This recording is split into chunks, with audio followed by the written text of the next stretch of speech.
রাহমাতুল্লাহি ওয়া বারাকাতুহু। ইসলামী যুব আন্দোলন বাংলাদেশ কর্তৃক আয়োজিত জাতীয় পঞ্চম যুব কনভেনশনে উপস্থিত মুহতারাম কেন্দ্রীয় সভাপতি, উপস্থিত হয়েছেন বাংলাদেশের মাননীয় সংস্কৃতির আপনজন ভৌম বিভাগ ইসলামী আন্দোলন বাংলাদেশের মোহতারাম সংগ্রামী আমির মুফতি সৈয়দ মোহাম্মদ রেজাউল করিম পীর সাহেব চরমনাই। সংগ্রামী সহযোগিতা বন্ধুগণ, প্রথমে ইসলামী ছাত্র আন্দোলন বাংলাদেশ কেন্দ্রীয় কমিটির পক্ষ থেকে আগত সকলকে জানাই সংগ্রামী অভিবাদন, সকলকে সালাম এবং শুভেচ্ছা। প্রিয় বন্ধুগণ, ৯৯০ খ্রিস্টাব্দ থেকেই বাংলাদেশের সাথে ইসলামের সুসম্পর্কের সূচনা।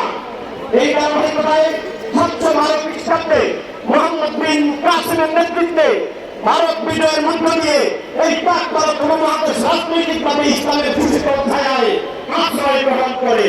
১২০৪ খ্রিস্টাব্দে ইখতিয়ারউদ্দিন মোহাম্মদ বিন বখতিয়ার খলজির নেতৃত্বে বাংলা বিজয়ের মধ্য দিয়ে এই বাংলামূলক ইসলামের ভূষিত ছায়াতলে আশ্রয় গ্রহণ করে।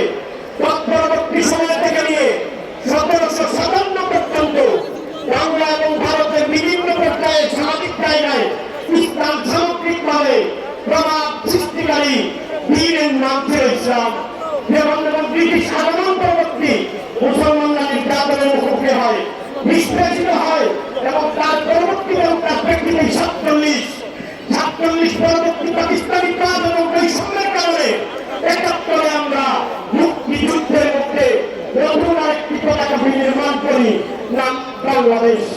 বাংলাদেশ পরবর্তী ২০২৪ আমরা যত শাসক দেখেছি, যত নেতা দেখেছি, কেউ না কেউ কোনো না কোনো পয়েন্টে তারা জানেন ছিলেন, স্বৈর শাসক ছিলেন, বৈষম্যকারী স্বৈরাচারী ছিলেন।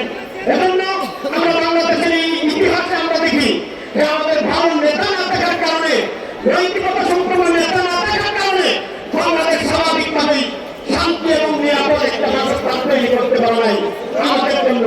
এজন্য আজকে আমাদের অভিভাবক উপস্থিত আছেন। ইসলামী যুব আন্দোলন সামাজিকভাবে নৈতিকতা সমৃদ্ধ একটা যুব কাফেলা। আমরা মাত্র আহ্বান জানাবো ২০২৫ ৯৯০ থেকে নিয়ে ২০২৪ এই পর্যন্ত সময় ইসলাম সামগ্রিকভাবে রাষ্ট্র পর্যায়ে বিক্রি হয় নাই। ২০২৫ শেষের হোক, ২০২৫ হবে ইসলাম বিজয়ের বসন্ত মৌসুম ইনশাআল্লাহ। যদি আমরা বাংলাদেশের পত্র বিচরণ করতে পারি, আমরাই হাসবো ইনশাআল্লাহ। আহ্বান জানিয়ে কথা শেষ করছি। আসসালামু আলাইকুম ওয়া রাহমাতুল্লাহ।